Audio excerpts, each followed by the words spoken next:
Hello friends, welcome to MS Maths. So in this video we are going to discuss about solution of differential equation with constant coefficient. देखो constant coefficient का क्या meaning होता है, यहाँ पे जो आप P1, P2, P up to n term तक ये जो देखते हैं, this is the constant coefficient. Okay, यहाँ पे आपको एक चीज का ध्यान रखना है कि हम यहाँ पे d बाई डी एक्स जो है उसको d से डिनोट कर रहे हैं. ये हम सभी इक्वेशंस में कर रहे हैं. ये इस वीडियो का, इस मेथड का हम कह सकते हैं पार्ट 7 है, जिसमें आज हम स्पेशल केस के बारे में बात करेंगे. When qx is equal to x to the power m की बात हम यहाँ पे करेंगे. सो आइए देखते हैं यहाँ पे qx is equal to x to the power m का क्या मीनिंग है. तो सबसे पहले मैं समझा देता हूं कि कांस्टेंट कोफिशिएंट जो डिफरेंशियल इक्वेशन है उसका मीनिंग क्या होता है. तो आपको क्या करना है कि जो d बाई डी एक्स है, इट मीन्स डेरिवेटिव को आपको d लिखना है. अगर डेरिवेटिव n टर्म तक है तो क्या लिखेंगे, d to the power n लिखेंगे. डेरिवेटिव अगर कह सकते हैं 4 टर्म तक है, इट मीन्स 4 ऑर्डर का डेरिवेटिव है, तो हम क्या करेंगे, d टू द पावर 4 लिखेंगे. इस टाइप से हम यहाँ पे क्या क्या ये वाली टर्म हमने लिख ली है.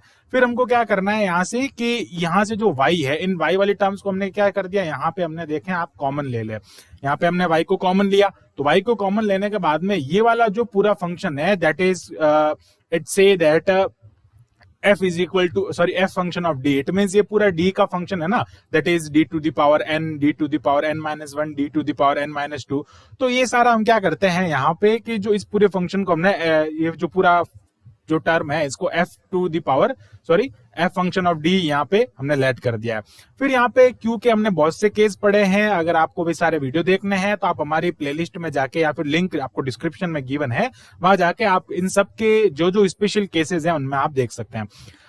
तो यहाँ पे हम बात करते हैं कि जो इसके जनरल सॉल्यूशन होता है, जिसको हम व्यापक हल कहते हैं, that is CF plus PI. CF होता है कॉम्प्लीमेंट्री फंक्शन यानी कि पूरक फलन, और PI जो होता है वो पर्टिकुलर इंटीग्रल या विशिष्ट समाकलन होता है. अब CF जो है हम यहाँ पे क्वेश्चन में फाइंड करना सीखेंगे, बट आपको इसका अगर आपको पर्टिकुलर वीडियो देखना है तो आप हमारे पार्ट नंबर 1 में जाके देख सकते हैं, जिसमें हमने पूरा डिटेल में बताया कि CF कैसे फाइंड करते हैं. ओके, तो यहाँ पे हम बात करेंगे विशिष्ट समाकलन की यानी कि पर्टिकुलर इंटीग्रल की. तो पर्टिकुलर इंटीग्रल कैसे फाइंड करता होता है, मतलब कैसे फाइंड करना होता है, when x to the power m आपके पास में qx हो, यानी कि राइट हैंड साइड में आपके पास में क्या हो, x to the power m हो. यहाँ पे आपको क्या मिल जाए, x to the power m मिल जाए, यानी कि x की कोई भी पावर आपको यहाँ पे मिले, तो उस टाइम पे आप इसको कैसे सॉल्व कर सकते हैं वो आप यहाँ पे देखेंगे. तो हम यहाँ पे इसके सॉल्यूशन की बात करते हैं.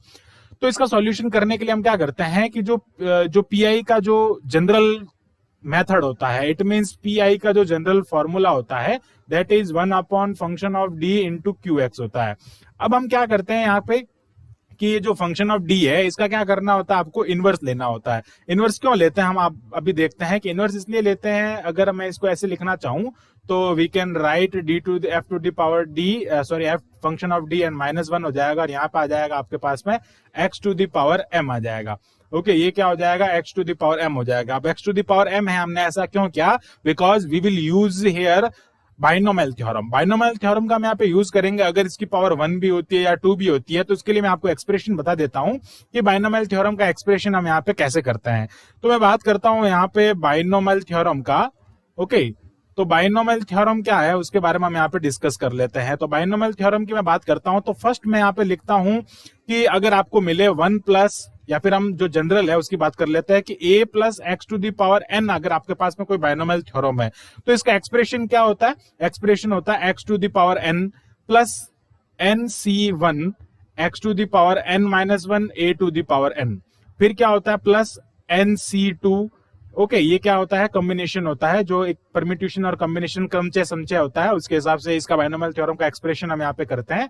फिर क्या हो जाएगा यहाँ पे x to the power n minus 2, और ये हो जाएगा a टू द पावर 2. इस टाइप से आपके पास में n टर्म तक होगा, और इसकी जो जनरल टर्म होगी that is ncn. Okay, n term तक होगा ना, तो ncn हो जाएगा x to the power n minus n, it mean 0 हो जाएगा, और a टू द पावर क्या हो जाएगा, n.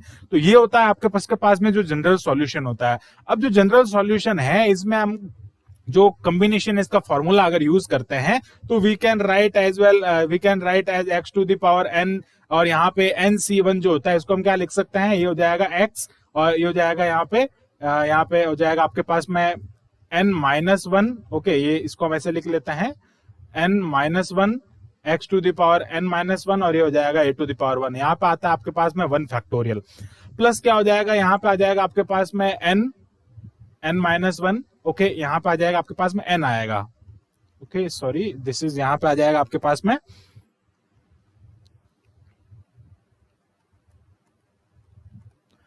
अब हम यहाँ पे अगर इसमें फॉर्मूले यूज करते हैं तो फॉर्मूले यूज करने पे हमारे पास में यहाँ पे क्या आ जाएगा, फॉर्मूले यूज करने पे हम क्या करते हैं कि इसका जो ये जो कॉम्बिनेशन है इसका फॉर्मूला हम यहाँ पे यूज कर लेते हैं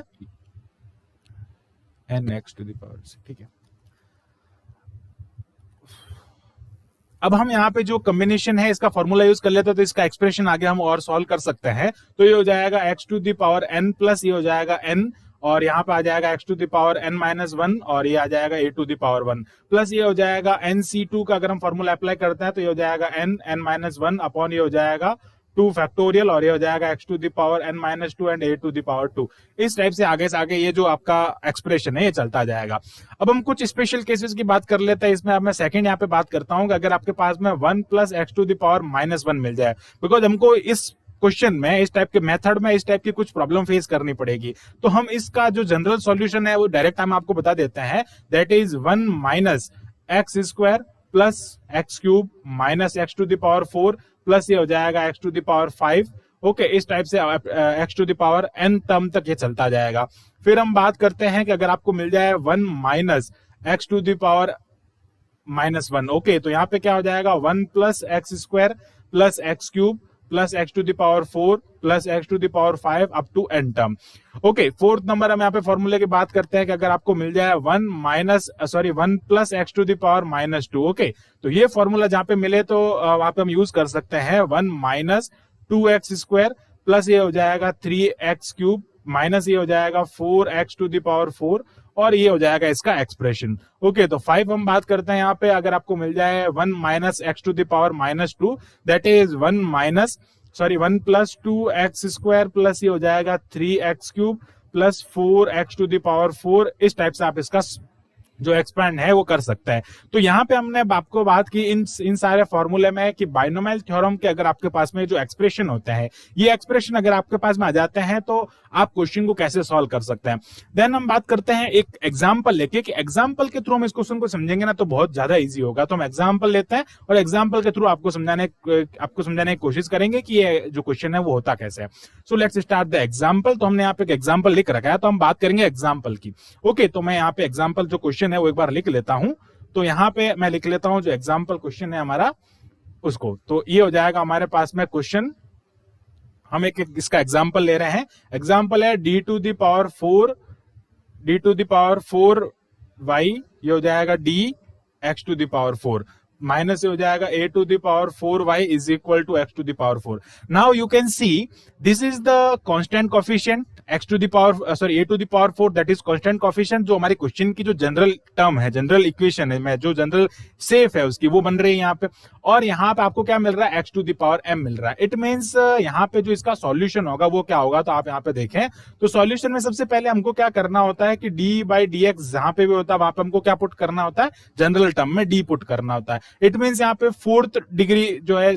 फोर्थ ऑर्डर जो डिफरेंशिएट है, तो इसमें इट मींस हम यहाँ पे क्या लिखेंगे, d to the power 4y minus a to the power 4y is equal to x to the power 4। तो अब हम क्या करेंगे यहाँ से कि जो d टू द पावर 4 ये हो जाएगा d to the power 4 minus x to the power 4, हमने यहाँ से y कॉमन ले लिया, तो ये आगे हमारे पास में इक्वेशन नंबर 1। अब इस इक्वेशन नंबर 1 में क्या करना है, आपको ध्यान रखें यहाँ पे कि ये जो इक्वेशन नंबर 1 है इसका सॉल्यूशन क्या होगा, मैं बताता हूं आपको। इसका जनरल सॉल्यूशन होगा y is equal to CF plus PI। So we have to find the value of CF and PI। PI के लिए मेथड हमने देखा था कि व्हेन राइट हैंड साइड में it means QX is equal to x to the power 4 होता है, तो हम क्या करते हैं, कौन सा मेथड यूज करते हैं, बायनोमियल थ्योरम का। तो हम CF की आपको बताते हैं कि CF कैसे फाइंड करते हैं। तो सबसे पहले यहां से देखते हैं कि CF कैसे फाइंड होता है। तो CF फाइंड करने के लिए हम क्या करते हैं, सबसे पहले ऑक्सिलरी इक्वेशन फाइंड करते हैं। तो ऑक्सिलरी इक्वेशन का मीनिंग क्या होता है बता देता हूं आपको। ऑक्सिलरी इक्वेशन होता है सहायक समीकरण, इसको हम कहते हैं सहायक समीकरण, जो कि क्या करता है, इस इक्वेशन में हमको CF फाइंड करने में हेल्प करता है। अब कैसे हेल्प करता है वो आप यहाँ पे देखें। तो जो आपके इक्वेशन नंबर 1 है, इस इक्वेशन नंबर 1 में क्या करें, d की जगह पे m पुट करते हैं, बाकी सबको 0 की। इसको क्या करें, ये जो आपके पास में फंक्शन ऑफ d है, इसमें d is equal to m put करना है और इसको 0 के इक्वल पुट करना है। इट मींस ये हो जाएगा x to the power 4 minus A to the power 4 is equal to 0 हो जाएगा। अब आपको क्या करना है, यहाँ पे ये वाली जो टर्म है इसमें क्या करना है कि इसको आपको ए की वैल्यू फाइंड करनी है। अब ए की वैल्यू फाइंड करनी है तो मैं इसको कैसे लिख सकता हूँ, फैक्टराइजेशन करता तो M square minus A square and M square plus A square, इसको हम लिख सकते हैं।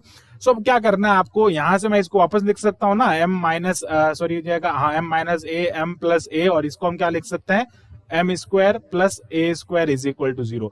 अब आपको एम की वैल्यू फाइंड करनी है तो इससे एम की वैल्यू क्या आ जाएगी, m is equal to a. इस वाली टर्म से वैल्यू क्या आ जाएगी, m is equal to minus a. और यहां से अगर आप एम की वैल्यू फाइंड करते हैं तो that is M square minus A square, और ये क्या हो जाएगा आपके पास में आयोटा की टर्म में आएगा ना, तो ये हो जाएगा 0 प्लस माइनस आयोटा ए।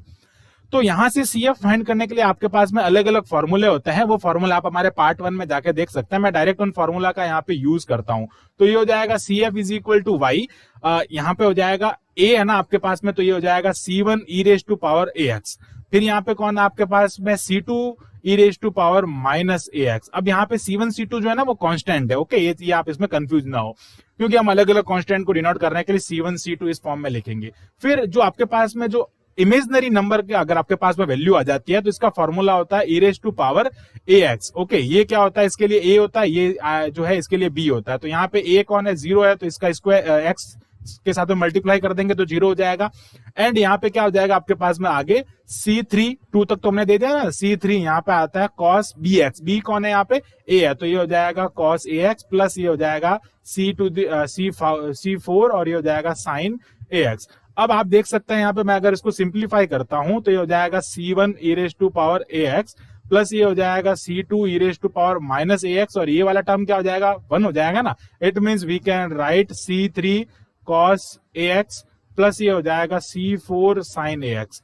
ओके, तो यहां से आ जाएगा आपके पास में equation number 2 and this is the value of CF when जो आपके पास में ऑक्सिलरी इक्वेशन हम फाइंड करते हैं तो उस टाइम पे ये होता है। ओके, अब क्या करना है कि राइट हैंड साइड में पी की वैल्यू अगर आपको फाइंड करनी है तो राइट हैंड साइड में x to the power m है, इट मींस क्या है, x टू द पावर 4 है। यहाँ पे आप देख सकते हैं क्वेश्चन है, तो x टू द पावर 4 है, तो आप क्या करेंगे, यहाँ पे पी की वैल्यू फाइंड करेंगे। तो how can we find the value of P, तो उसके लिए मेथड हमने अभी ऊपर पढ़ा था, बाइनोमियल थ्योरम का यूज किया था। तो हम क्या करते हैं कि पी के लिए यहाँ से जो सॉल्यूशन है वो स्टार्ट करते हैं। तो मैं यहाँ से वैल्यू फाइंड करता हूं तो पी की, तो पी के लिए जो जनरल फॉर्मूला होता है दैट इज 1/FD एंड ये होता है यहाँ पे QX। अब आप क्या करेंगे, यहाँ से PI is equal to 1/FD। FD क्या है आपके पास, आप ऊपर थोड़ा ध्यान लगा के देखें तो FD क्या है, यहाँ पे अगर आप देखें तो ये वाला पूरा फंक्शन जो होता है वो क्या होता है, FD होता है, यानी function of derivative, that is D to the power 4 and A to the power 4। Okay, तो यहां से हम क्या करेंगे, D to the power 4 and A to the power 4 को हम यहाँ पे लिख लेंगे। तो ये हो जाएगा आपके पास में D to the power 4 minus ये हो जाएगा सॉरी प्लस ये हो जाएगा, सॉरी माइनस है, तो minus A to the power 4 और यहाँ पे आ जाएगा x टू द पावर 4।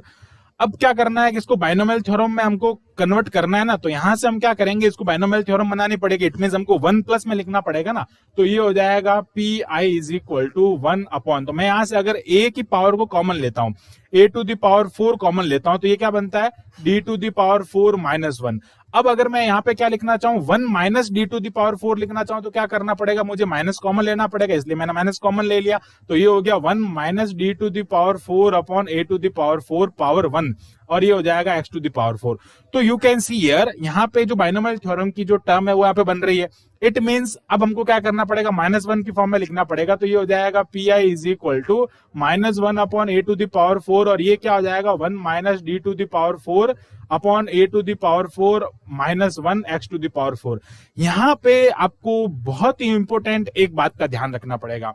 वो बात का क्या ध्यान रखना पड़ेगा कि इस बाइनोमियल थ्योरम का वहां तक आपको एक्सप्रेशन करना है, वहां तक आपको इसको ओपन करना है जहां तक आपके पास में QX जो है, ये आप जो QX देख रहे हैं इसका डेरिवेटिव पॉसिबल हो सके। इट मींस Q की पावर, सॉरी जो QX है ना, यानी कि X उसकी पावर क्या है, पावर 4 है। इट मींस हम इसका 4 टाइम तक डिफरेंशिएट कर सकते हैं। 5th टाइम तक हम इसको डिफरेंशिएट करेंगे तो आंसर क्या आएगा, हमारे पास में 0 आएगा। उसके आगे भी अगर हम उसका ऑर्डर में डिफरेंशिएट करेंगे तो आंसर 0 आएगा। इट मींस हमको D की पावर, D क्या है यहाँ पे देखो, D is equal to D by x.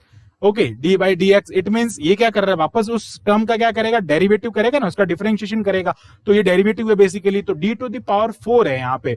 तो हमको क्या करना पड़ेगा, ओनली 1 टर्म तक इसका हमको एक्सप्रेशन करना पड़ेगा, या 1 टर्म तक हम इसको ओपन करेंगे, because x to the power 4 है। और हम इसको 4 ऑर्डर तक ही डिफरेंशिएट कर सकते हैं। 5th ऑर्डर तक करेंगे तो ये 0 हो जाएगा, क्योंकि लास्ट में कांस्टेंट टर्म भी तो बचती है ना हमारे पास में, कांस्टेंट टर्म रिमेनिंग रहती है, उस कांस्टेंट टर्म का अगर आप फिर से डेरिवेटिव फाइंड करेंगे दैट इज 0।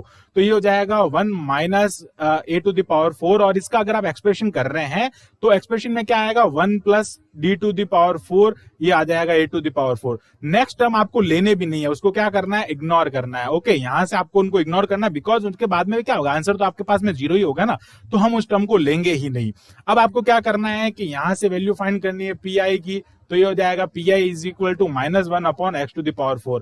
अब आपको इसको अंदर मल्टीप्लाई यहाँ पे भी कराना है और यहाँ पे मल्टीप्लाई कराना, तो हम क्या करेंगे, इनको मल्टीप्लाई कर देंगे, तो ये हो जाएगा x to the power 4 plus ये हो जाएगा डी 4। ओके, ये हो जाएगा d4 x to the power 4, और ये हो जाएगा यहाँ पे a to the power 4।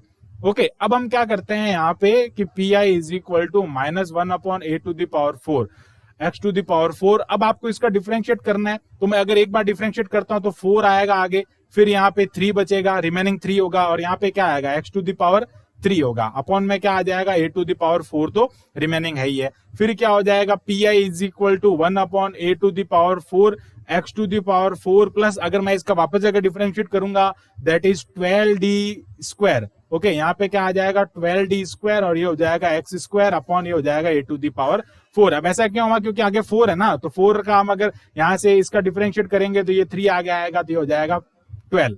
Okay, तो ये जो बेसिक डिफरेंशियल है उसका रूल हो जाएगा, तो ये हो जाएगा -1 upon a to the power 4। और अब आप इसका अगर डिफरेंशिएट करते हैं तो क्या आएगा 24 आएगा ना, तो ये क्या हो जाएगा 24 अपॉन एक्स टू द, ये हो जाएगा a टू द पावर 4। फिर वापस आप उससे एक बार डिफरेंशिएट और करेंगे तो क्या होगा, वहां पे आपके पास में 1 आ जाएगा ना, तो ये आ जाएगा आपके इसके जो सॉल्यूशन है। आगे वाले जो टर्म्स है उनको हम सबको इग्नोर करेंगे, उनको हम यूज नहीं लेंगे, क्योंकि वहां पे क्या होगा, आंसर तो 0 ही आने वाला है। तो ये क्या हो जाएगा P I is equal to, यहाँ पे आपके पास में आ जाएगा P I is equal to, ये हो जाएगा minus X to the power 4 upon a to the power 4, ये हो जाएगा -24 upon a to the power 8। अब आपको ये हो जाएगा आपके पास में इक्वेशन नंबर 3। इक्वेशन नंबर 2 से CF और इक्वेशन नंबर 3 से PI कहां से पुट करना है, इक्वेशन नंबर 1 में। इट मींस हमारा जो जनरल सॉल्यूशन है, जनरल सॉल्यूशन क्या कहता है आपके पास में कि जो जनरल सॉल्यूशन है GS is equal to y is equal to CF plus PI complementary function plus particular integral, यानी कि व्यापक हल बराबर y इज इक्वल टू आपके पास में जो पूरक फलन है और जो विशिष्ट समाकलन है, इन दोनों की वैल्यू हमने फाइंड कर रखी है, तो ये हमें पुट कर देंगे। तो GS is equal to y is equal to CF की वैल्यू क्या आई थी हमारे पास में C1 e raise to power ax plus क्या था C2 e raise to power minus ax। Okay, plus यहाँ पे आ रहा था C3 e raise to cos ax plus C4 sin ax। अब ये जो टर्म है वो कहां से ले, यहाँ पे आप देख सकते हैं, ये रही आपके पास में, यहाँ पे हमने CF फाइंड किया था, ये रहा हमारा आपके पास में CF की वैल्यू, ये वाली टर्म हमने वहां पे पुट की है। ओके, अब आपको कुछ नहीं करना है, वापस इसमें क्या करना है, ऐड करना है PI की वैल्यू को। तो PI की वैल्यू क्या आपके पास में, प्लस आपको क्या करना है PI की value, it means x to the power 4 upon a to the power 4 minus ये हो जाएगा 24 upon a to the power 8। So this is the answer, ये हो जाएगा आपका आंसर। बहुत ही सिंपल क्वेश्चन है, बट आपको थोड़ा सा ध्यान ये रखना है कि जितने टाइम तक आप इसको डिफरेंशिएट कर सकते हो उतने टाइम तक बाइनोमियल थ्योरम को ओपन करना। अगर यहाँ पे x टू द पावर 6 होता तो मैं क्या करता, जहां तक ये 6 तक पहुंच जाए तो 6 में भी क्या होता, अगर आप इसका वापस स्क्वायर करते तो 8 आती पावर, तो 6 में भी आपको यही काम करना होता। अगर आपके पास में 7 होता तो भी आपको यही काम करना होता। If you have in this qx that is x to the power 8, तो आप क्या करते हैं, इसका एक और टर्म आगे लेते, तो क्या बनता, वहां पे स्क्वायर करते तो d to the power 8 upon a to the power 8 होता ना, तो इस टाइप से आप उसको वहां पे सॉल्व कर सकते थे। आई होप आपको ये जो क्वेश्चन है वो समझ में आया होगा, जो मेथड है वो समझ में आया होगा। So thanks for watching this video, keep watching MS maths and subscribe the channel MS maths.